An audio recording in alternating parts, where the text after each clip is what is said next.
Olá! O transtorno do espectro autista, o TEA, geralmente é diagnosticado na infância. Quando isso acontece, a criança ela tem uma possibilidade maior de se desenvolver, já que as ferramentas terapêuticas começam a ser aplicadas logo cedo. Mas e quando você descobre que você tem o TEA, já na fase adulta, depois de 30, 40, 50 anos de vida e possivelmente de muitas dificuldades? Pois esse é o nosso assunto de hoje aqui no Papo de Psique. E olha que dado interessante. A Organização Mundial da Saúde, a OMS, estima que haja cerca de 70 milhões de pessoas com TEA em todo o mundo. Aqui no Brasil, seriam cerca de 2 milhões de pessoas com o transtorno. Só que possivelmente esse número deve estar aumentando com o avanço do diagnóstico e com muitos adultos se descobrindo autistas, em algum grau e em algum nível. Nós vamos conversar sobre isto hoje. E eu já peço a você, se você conhece alguém que precisa dessa informação, já compartilha aqui o vídeo, dá tempo de você compartilhar esse vídeo, esse link, está aqui embaixo, compartilhar com outras pessoas. Não esquece também de dar o teu like aqui, porque a gente quer que esse assunto ele possa chegar a outras pessoas aqui no YouTube e, quem sabe, ajudar muita gente que possa ou estar se achando autista sem sê-lo, ou que não sabe que é e que pode, talvez, através desse bate-papo que a gente vai ter hoje, ter alguns indícios que possam levá-lo a procurar um profissional, um especialista, para fazer o diagnóstico preciso. Hoje, aqui no Papo de Psique, para a gente falar sobre esse diagnóstico tardio do autismo e as consequências que ele pode trazer na vida da pessoa, nós temos o prazer de convidar ela, que é psicóloga, também é professora e mestre em psicologia e neurociência pela Universidade Federal de Pernambuco, a Geórgia Menezes, que eu já convido para estar conosco aqui a partir de agora. Geórgia, seja muito bem-vinda ao Papo de Psique. Muito obrigada. E vamos lá conversar sobre esse tema tão importante. Geórgia, você tem se debruçado sobre este assunto há algum tempo. E aí eu queria que, inicialmente, a gente explicasse para quem está aqui nos assistindo o que é o transtorno do espectro autista, mais conhecido como TEA ou popularmente conhecido como autismo. Então, o autismo é considerado uma condição que afeta a comunicação social, a interação, e que também tem, né, agora no DSM-5, a condição que é a condição dos movimentos repetitivos. Ou seja, o transtorno do espectro autista, como é conhecido hoje, o TEA, ele faz um movimento no próprio cérebro e aí esse movimento prejudica o desenvolvimento. Então, é uma condição do neurodesenvolvimento que afeta várias outras condições. O que é que, quando você diz assim, ele afeta o neurodesenvolvimento? Que fatores, digamos assim, comportamentais são atingidos ou são atingidos mesmo por esse transtorno? Então, a comunicação social, como eu havia dito, padrões restritivos do comportamento, esses são os comportamentos mais visíveis, digamos assim, manifestos. O que Quando a você gente fala chama do, de padrão restritivo de comportamento? por exemplo, a pessoa ter alguns rituais, a pessoa ter seletividade alimentar, né? A gente observa bastante, ela ter hiperfoco, ou seja, hiperfocar em algumas coisas do seu dia a dia, ou algum assunto que ela goste, que chame a atenção. Na criança, a gente observa, por exemplo, a criança querer emparelhar brinquedos um atrás do outro, coisas desse tipo, né? Que são padrões restritivos e repetitivos do comportamento, aquela coisa de a pessoa querer estar sempre repetindo. as mesmas coisas. Por exemplo, os pais começam a desconfiar quando a criança come a mesma coisa todo dia. Ela não quer outra coisa no almoço, ela quer o arroz branco. Se não tiver arroz branco, ela não almoça. E aí os pais começam a estranhar, porque vão na casa de outros familiares, enfim, e a criança chora, ela fica muito irritada, às vezes entra numa crise de ansiedade, e até então se nomeia birra, ansiedade, porque os pais não sabem exatamente do que se trata. A gente falando aqui no exemplo de uma criança de 3 anos, 4. Hum. Então, esses padrões, eles são encontrados, sim, no TEA, no transtorno de espectro autista. Geralmente, hoje em dia, parece-me que a gente está tendo uma maior visibilidade, ou talvez um aumento de pessoas que estão nascendo e apresentando já desde cedo alguma faceta desse transtorno, porque ele tem vários níveis, né? Sim, tem vários níveis. Hoje, no DSM-5-TR, que é o último, né, referencial de doenças mentais que nós utilizamos para classificá-lo, a gente tem o nível 1 de suporte, o nível 2 e o nível 3. Então, é por suporte. E aí, cada nível desse, digamos assim, ele tem determinados contextos dentro desses dois grandes padrões, da comunicação e interação social e dos padrões repetitivos e restritos. E aí a gente vai enquadrando que suporte é esse que a criança persiste. Você chama Ou de adulto. suporte, e quando você diz suporte, você fala exatamente em quê? Exatamente do que a pessoa precisa, algum cuidado que a pessoa precisa, algum apoio. Então, Perfeito. o nível 1, só para trazer um exemplo para a gente, seria aquela pessoa que ela consegue viver, a criança consegue estudar, o adulto consegue trabalhar. O nível moderado, às vezes, precisa de um terapeuta mais específico, de algumas terapias, precisa de algum suporte nesse sentido, mais fortemente, sabe? E o 3 é aquele realmente mais, digamos, dentro de um padrão de gravidade, mas a gente tem que pensar em padrão dimensional. A gente tem falado muito sobre isso. Dimensional no nível de intensidade do sofrimento e da necessidade desse suporte. Certo. O que tem tem uma tendência de todo mundo a procurar os médicos eletrônicos, né? Doutor Google e por aí vai. Hoje TikTok. TikTok. Hoje está se falando muito sobre esse assunto, porque a gente está vendo um índice curioso, eu vou usar esse termo, de pessoas em fase adulta que estão estão sendo diagnosticadas com algum nível do espectro autista. A gente teve recentemente a atriz Letícia Sabatella, que foi diagnosticada, né, com nível 1 se eu não me engano, com nível 1 do TEA.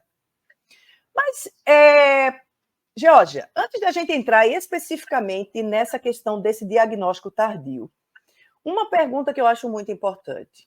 Para que a pessoa seja considerada autista, ela precisa ter quantos, digamos assim, sintomas? Ou um sintoma só? Por exemplo, eu só quero comer arroz branco. Já é suficiente para dizer essa pessoa é autista.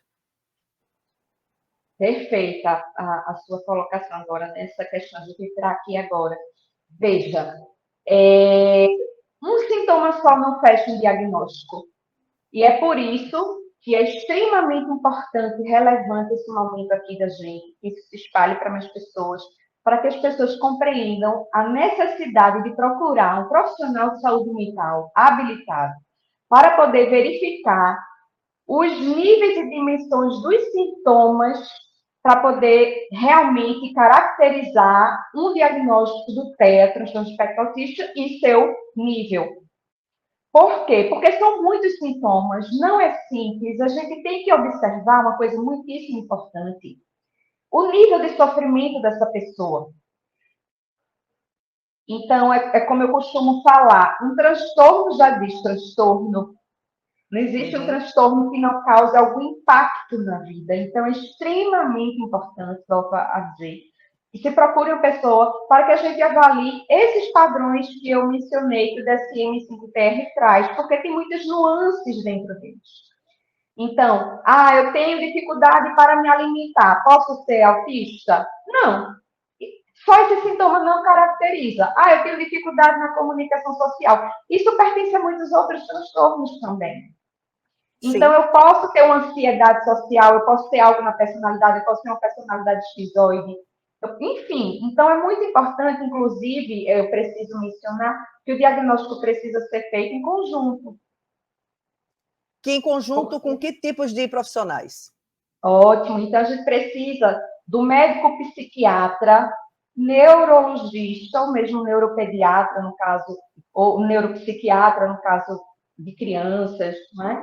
E Uhum. o psicólogo, neuropsicólogo, psicopedagogos, fonoaudiólogos, todos esses profissionais, terapeutas ocupacionais, fisioterapeutas, educadores físicos, todos esses profissionais que tenham entendimento do TEA e que também tenham habilitação dentro do aspecto da saúde mental, eles podem fazer esse diagnóstico, não precisam assim ser expertos, digamos, exatamente, mas o olhar ali para aquela criança, para aquele adolescente ou adulto, vai se juntar com outros profissionais e realmente a gente vai conseguir validar esse diagnóstico. Então, eu costumo aqui trabalhar com médicos frequentemente. Eles encaminhando para a gente, para que a gente faça uma avaliação neuropsicológica, a partir dos testes que nós temos, nós podemos dar um olhar, um lugar estatístico, inclusive, com evidência científica, com os testes Uhum. psicológicos, para poder auxiliar o diagnóstico. Veja como é complexo. É verdade.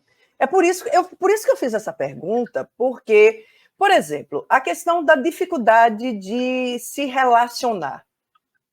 A gente, como você colocou, ela pode ter várias facetas. Por exemplo, Sim. eu sou professora de oratório, dou aula, dou cursos. E é muito comum chegar, vez em quando, nas minhas turmas, pessoas com verdadeiras fobias. Não é medo, é com fobia. Gente que muitas vezes não consegue levantar da cadeira para poder fazer, para dizer o seu nome, até para dizer o nome, levantar e dizer o nome, a pessoa fica em pânico. E eu não posso dizer que porque ela tem o medo de estar diante das pessoas, o medo de se posicionar, eu não posso dizer Sim. que uma pessoa dessa é autista. Existem outras Exato. questões, traumas de infância, enfim, questões Sim. pessoais, emocionais, que podem ali Sim. estar interferindo. Mas aí, Georgia, a gente está hoje com uma realidade onde pessoas adultas, 30, 40, 50, talvez até de 60 anos, estão sendo diagnosticadas com o autismo. Você está se dedicando há algum tempo a estudar justamente sobre isso. E aí eu te pergunto, o que está acontecendo? Então, nós estamos com boas notícias.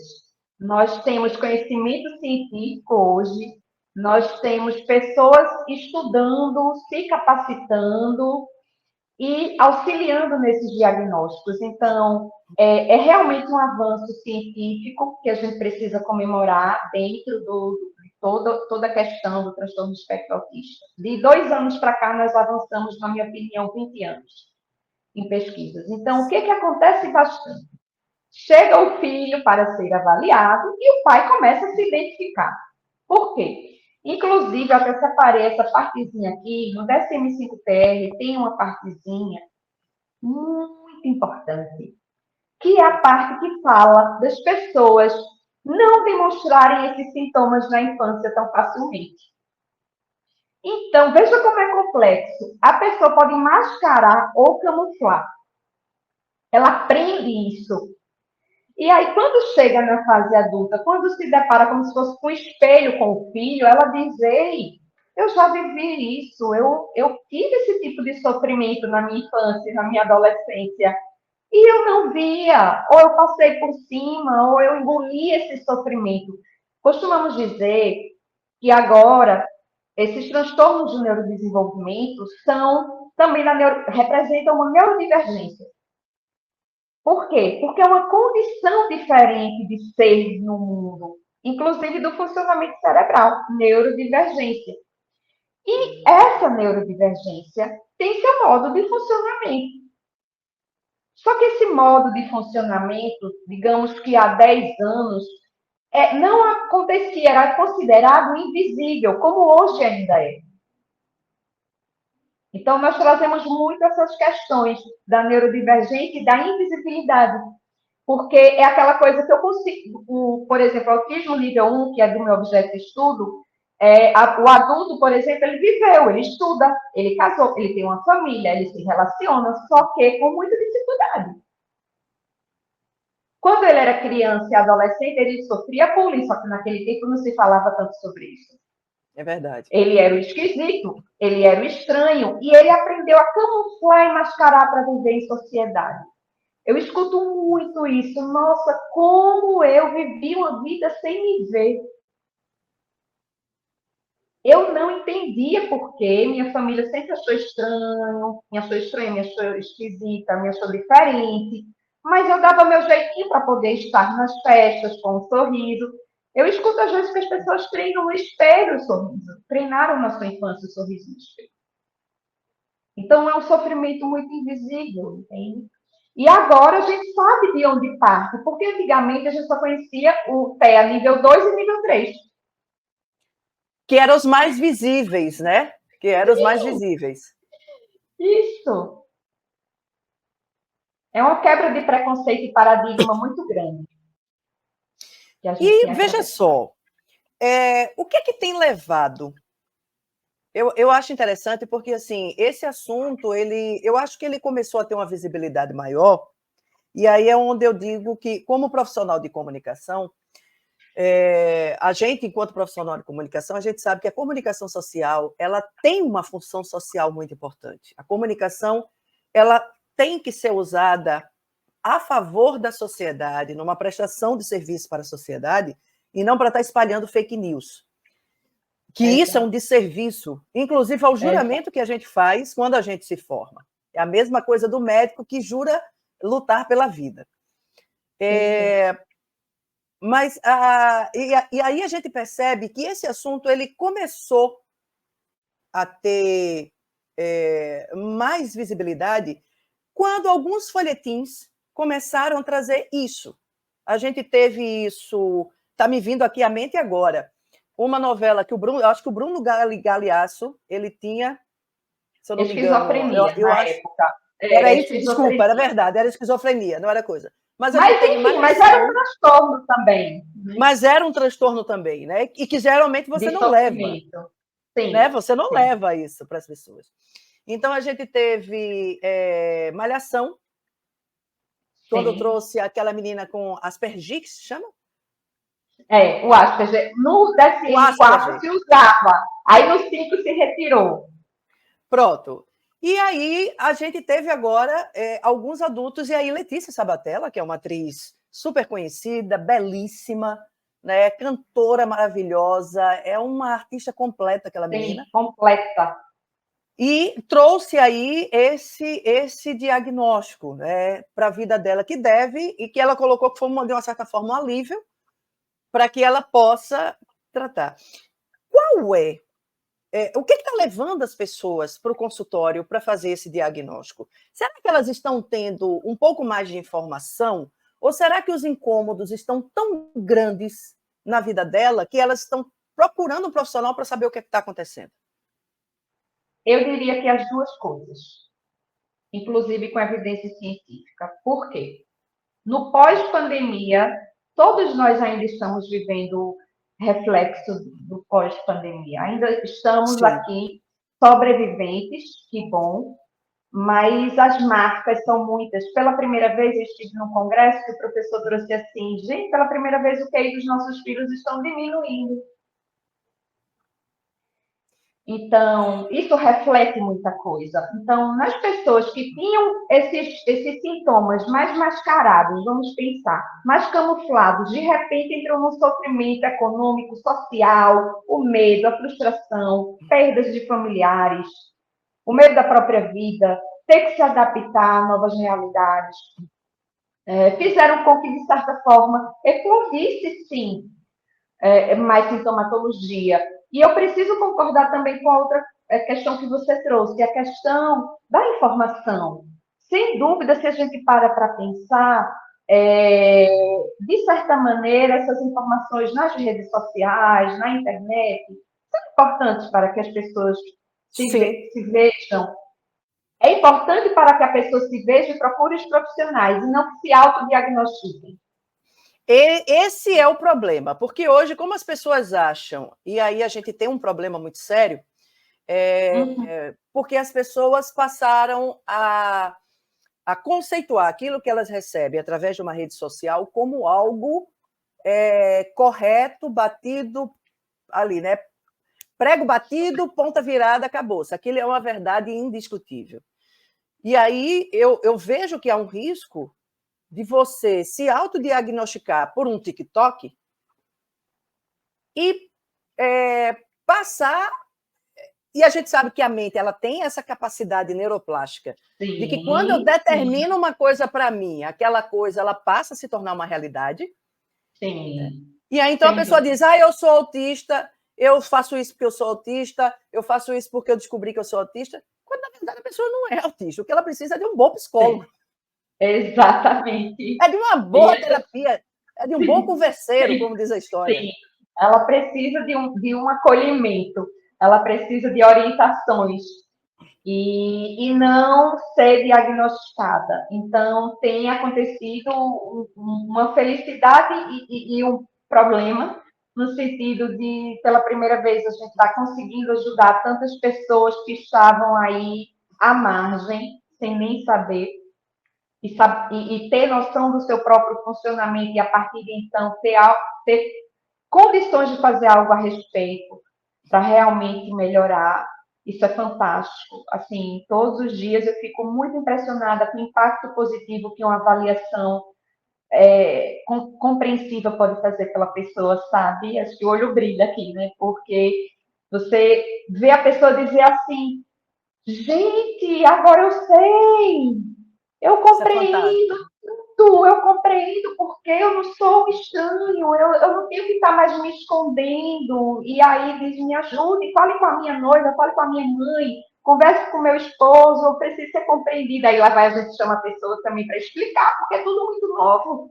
E as pessoas só conhecem o nível 2 e o nível 3 de funcionamento e ficam assustadas quando chega alguém em casa e diz, descobri que eu sou autista, fiz uma avaliação.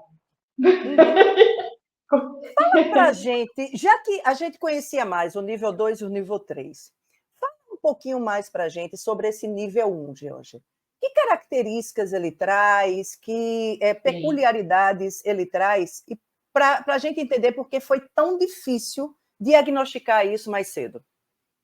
Então, principalmente a questão sensorial é um ganho muito grande. A questão sensorial tem entrado no novo formato, né, agora da gente fazer o diagnóstico da SM5PR. Ele não estava antes. Então, as pessoas têm dificuldade, por exemplo, no som. Às vezes, o tipo de percepção visual é diferente, ela se atrai por coisas diferentes que mais ninguém se atraía. E isso antes nem estava no DSM, nem tinha, sabe, isso como dado. E a própria questão que caracteriza muito o nível 1 é da comunicação social. Quando você falava do seu trabalho no oratório, quando você observava ali as pessoas, isso no nível autista vem desde a infância.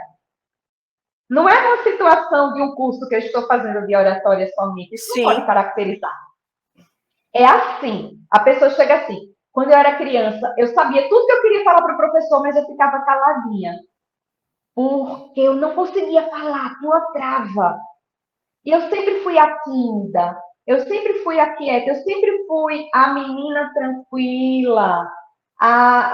Uma mulher é muito mais forte o mascaramento. Nossa! O mascaramento feminino tem sido muito estudado hoje no TEA nível 1 de suporte, porque é muito difícil de chegar, porque a gente aprende a mascarar muito cedo.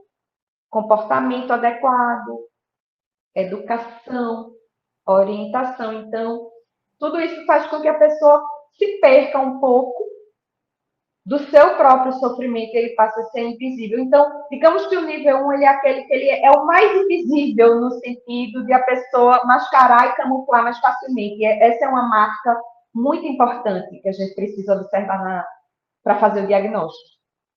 É interessante, você estava falando, e eu estava me lembrando de Lionel Messi, né? Um grande jogador, o cara é espetacular. Tem digamos assim, uma conexão. Ele tem um comportamento muito bacana. Às vezes, quando ele está com a família, está com a esposa, o pessoal pede para a esposa dele sair das fotos, ele disse: não, vem para cá. Ele bota de volta, ele tem um respeito. E você vê o nível aonde Lionel Messi chegou. Sim. Em termos de realização profissional, um grande jogador. E o futebol é um esporte coletivo. Quer queira, quer não queira, a gente poderia dizer que o fato dele ter que conviver com outras pessoas dentro do futebol, de uma certa forma, isso ajudou ao desenvolvimento dele? Sim, sem dúvida. Quanto mais estímulo, aquilo que você também mencionou, a neuroplasticidade cerebral ela existe. Então, quanto mais estímulos corretos a gente oferte precocemente, no caso da criança, ótimo, mas quando o adulto também. A gente só deixa de se desenvolver quando morre. Então, o desenvolvimento ele continua de certa forma. E aí, ele ali naquele ambiente provavelmente propiciou ganhos para o seu desenvolvimento, na questão da reciprocidade socioemocional, porque ele precisou mensurar o que ele poderia falar ou não, a forma que ele deveria conduzir ali no seu time. E ele sendo a estrela, imagine o quanto ele precisou cuidar disso, porque ele era a estrela do seu time. Então, Sim, muito provavelmente, ele precisou se colocar no lugar ali de reciprocidade socioemocional. Isso deve ter auxiliado bastante. O autista, ele lida bem com pressão no nível 1 ou não? Não. Você pegou um ponto muito importante. Mudanças que estão no padrão B, tá? Restrição e repetição de padrões, tá aí dentro essa questão que você trouxe. É como se a pessoa tivesse uma dificuldade com mudanças. Então, eu estou aqui fazendo o meu trabalho, mas aí o meu chefe diz: olha, era para entregar 9 horas a reportagem, eu sou jornalista, preciso entregar 9 horas. Aí o meu chefe diz assim: não, adiantamos, é para 8. Isso pode gerar um contratempo e a pessoa ficar desgastada de forma sensorial. Essa forma sensorial vai prejudicar toda a cognição ali, muito provavelmente. Ela vai ter que fazer um esforço tremendo para fingir que está tudo bem. E quando chega em casa, ela está extremamente esgotada. Então, nossa, a comorbidade no TEA nível 1 é o que chega no consultório do psiquiatra, geralmente. É a ansiedade muito forte, que ela não consegue entender, ela rói unha, ela cata por dedinhos, ela pode se automutilar. Ela não entende por que ela se desgasta tanto e por que ela tem que repetir essas situações. Às vezes, o se balançar, para poder regular a sua ansiedade. E aí o médico precisa estar muito atento, ou então a depressão. Um dado importante para a gente é que o autismo nível 1, ele é recorde em suicídio. Nossa! Sim, isso é uma coisa muito importante para a gente mencionar também. A pessoa camufla tanto, ela engole tanto a sua forma de ser ali como errada, como tendo que sempre estar se adaptando, que isso causa uma grande confusão mental. E se ela não for acolhida, se ela não receber o tratamento adequado, ela cai numa depressão muito severa e aí, compreenda, ela vai para uma depressão, e todo mundo pode julgar que é porque ela era depressiva, mas ela pode ser um autista nível 1 que não foi diagnosticada corretamente. Caramba! É muita coisa, né? Veja a complexidade. A gente poderia dizer, então, que a maior consequência para esse diagnóstico tardio seria justamente o desenvolvimento das comorbidades e o sofrimento que essa pessoa terminou carregando aí por 30, 40, 50 anos de vida? Sim. E vários diagnósticos errados. A pessoa chega com vários diagnósticos errados dos médicos, dos profissionais, não só Sim, dos médicos, enfim. Porque, às vezes, antigamente, né, a gente não tinha essas informações. Então, a pessoa chega lá contando um episódio depressivo. E aí, o psicólogo ou o médico ali, ele vai ouvir, se ele não faz uma investigação do neurodesenvolvimento, para pegar de base o sofrimento, qual o sofrimento de base essa pessoa tem? Porque, às vezes, é bem comum chegar o efeito para a gente, o comportamento em efeito. sim. Eu preciso entender de que natureza é essa ansiedade, de que natureza é essa desatenção, de que natureza é esse episódio depressivo, esse toque. Entendi. Eu fico pensando, Georgia, o que levou a ciência a observar essa terceira possibilidade do transtorno do espectro autista, o TEA, e chegar a essas conclusões?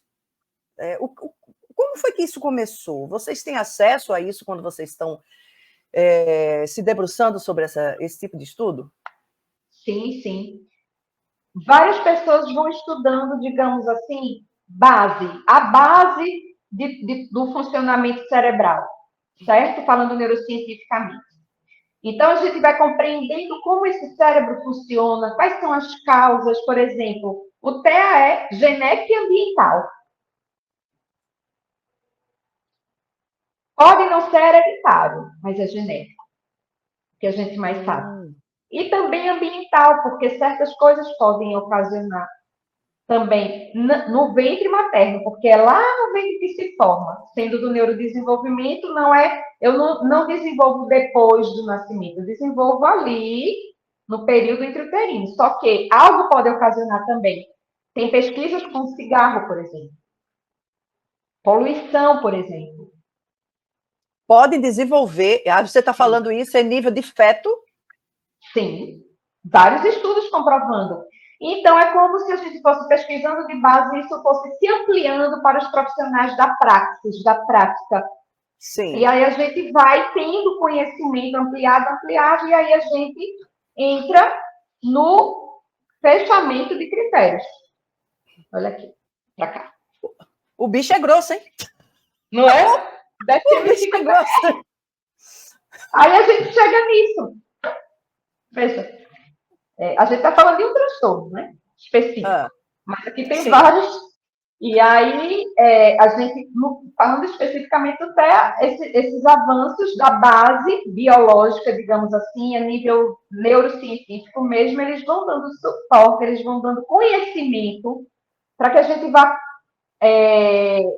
ampliando mais também as estratégias. E aí, no caso dos testes, no caso das escalas que nós usamos, a psicometria vai avançando e os estudos também. Eu estou em contato, por exemplo, com um colega da Universidade Rural do Rio de Janeiro, que está defendendo agora a tese dele, com escala para autistas nível 1 adulto. Uma lindeza. E ele fez a sua pesquisa entendendo que para a população brasileira nós temos pouquíssimos testes de rastreio e de identificação. Para a população brasileira, porque muitos testes vêm de fora. Nossa. Exatamente. Isso é um critério bem sério. Então, a gente está debruçado em tentar compreender, como eu comentei com você, a minha pesquisa, né, que eu pretendo dar andamento, é sobre a percepção visual, alteração da percepção visual e auditiva no TEA nível 1. Eu quero criar uma ferramenta que possa facilitar os diagnósticos, enfim, que possa auxiliar na identificação dessas alterações, porque a gente vai ter mais elementos para poder ajudar nos diagnósticos. Né? Então, assim que vai um degrauzinho. Com relação a isso, como é feito? Você falou que nós temos uma gama aí de profissionais que se juntam para fazer esse diagnóstico. Quando você me fala em psicometria, o que é que isso significa? E que teste é esse? Que avaliação é essa que é feita para esse diagnóstico? E o que é que ainda não temos aqui? Só para a gente entender melhor como é que está essa Entender situação. bem. Sim, sim. Então, psicometria significa medida em psicologia. Certo. É a capacidade, né, de mensurar determinadas habilidades e funções cognitivas, executivas, emocionais, dentro de certos critérios estatísticos. Existe há muito tempo, só que a cada dia vem se aperfeiçoando mais, inclusive testes online depois da pandemia. Veja o avanço. Então, o Que nosso conselho, maravilha. demais, o Conselho Federal de Psicologia, ele prontamente, com seus profissionais, né, psicometristas, desenvolveram estratégias para que a gente possa avaliar pessoas do outro lado do mundo. Maravilha, gente. Eu costumo dizer que esse foi um dos grandes benefícios da pandemia. Sim, demais, porque fica. E aí, a facilidade, né? E aí, esse processo, ele vai ganhando força a cada, digamos assim, a cada população avaliada. Então, se avalia uma grande população de pessoas e se mensura estatisticamente aquela característica que eu quero observar. Se eu quero observar, por exemplo, regulação socioemocional, então, existe uma escala específica para ela, testada com várias outras pessoas. Existe um referencial que a gente usa no consultório depois. Esse teste é comercializado para psicólogos, psicólogas, e aí a gente pode usar nos nossos critérios avaliativos. Então, digamos que essas ferramentas ou testes psicológicos são fundamentais para a nossa avaliação, porque a gente sai do achismo e entra em algo padronizado, estatístico e científico, para poder falar de alguém com mais propriedade. Maravilha. Georgia, o que você poderia deixar aqui como uma recomendação, como uma orientação para as pessoas ou que ainda não sabem ou que já estão diagnosticadas com o espectro autista, já nessa fase adulta? O que você poderia deixar aqui como uma orientação para o nosso público, para o nosso ouvinte? Então, eu gostaria de dizer agora, exatamente para todos, para o público da gente aqui, e que a gente procure, né, sempre vencer e se acolher, vencer o medo de se encontrar, de se conhecer. O autoconhecimento ele é fundamental nessa questão. Então, procurem pessoas capacitadas dentro dos critérios de saúde mental. Se você tiver algum estranhamento, se você aquela coisa lhe inquieta, aquela ansiedade que você não sabe de onde vem, procure um profissional, porque você vai ser melhor compreendido, você vai ser melhor conduzido e orientado. Isso vai fazer uma extrema diferença na sua vida. Então, a gente está falando de qualidade de vida.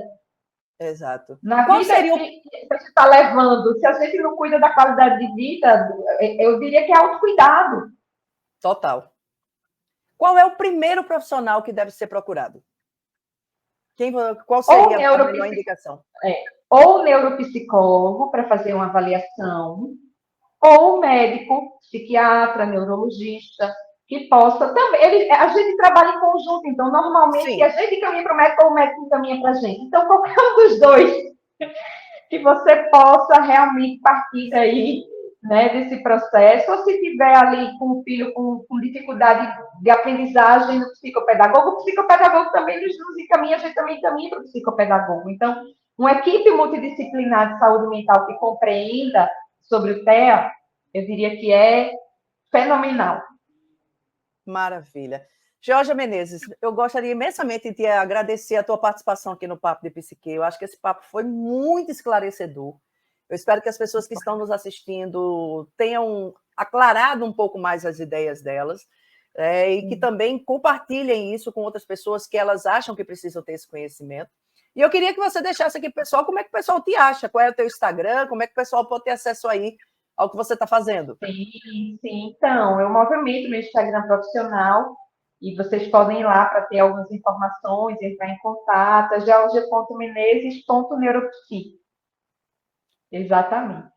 Então, lá, a partir de lá, a gente pode conversar. Estou à disposição, inclusive, para dúvidas, eu peguei como propósito de vida realmente auxiliar nesse sentido, porque eu acho que a nossa missão também é com a sociedade. Você começou Maravilha. falando sobre isso do jornalismo, não foi? Que a Foi. comunicação. Então, eu procuro fazer isso com muito cuidado na minha rede social. Eu sempre trago Maravilha. alguma evidência científica, alguma coisa, e tiro dúvidas também. As pessoas botam as suas perguntas e eu sempre retorno, sempre respondo, porque pelo menos isso eu consigo fazer com todo mundo. E Muito precisando de uma bom. avaliação, estou à disposição Pronto, já também. está aí a dica para quem está aí nos assistindo.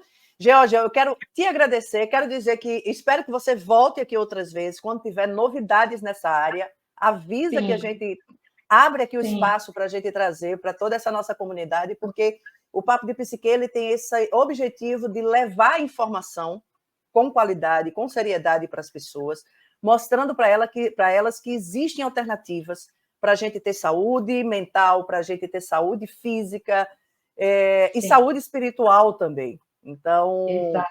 aqui o nosso objetivo é justamente promover saúde. Muito obrigada Que pela bom. tua presença aqui com a gente, tá? Eu também gostaria de agradecer imensamente a você por essa oportunidade. Foi um prazer estar aqui com você, trazendo as informações, me senti muito bem acolhida e isso facilita o profissional também de conseguir trazer as questões. E que bom, seu programa é uma lindeza, que presente. Muito feliz de Eu, participar. muito Gratidão, obrigada. gratidão, gratidão. Gratidão também, querida. Um grande abraço para você, beijão. E eu quero agora deixar um grande beijo para você que nos acompanhou até agora. Obrigada pela tua presença, tua participação. Nosso canal já alcançou aí 1.000 pessoas, então te inscreve para que a gente possa alcançar mais gente e não esquece de dar o teu like e compartilhar, porque a gente quer que essa informação chegue para muita gente que pode estar em sofrimento e não sabe que pode ter solução. Um beijo para você. Semana que vem tem Papo de Psique aqui mais uma vez no YouTube. Beijo!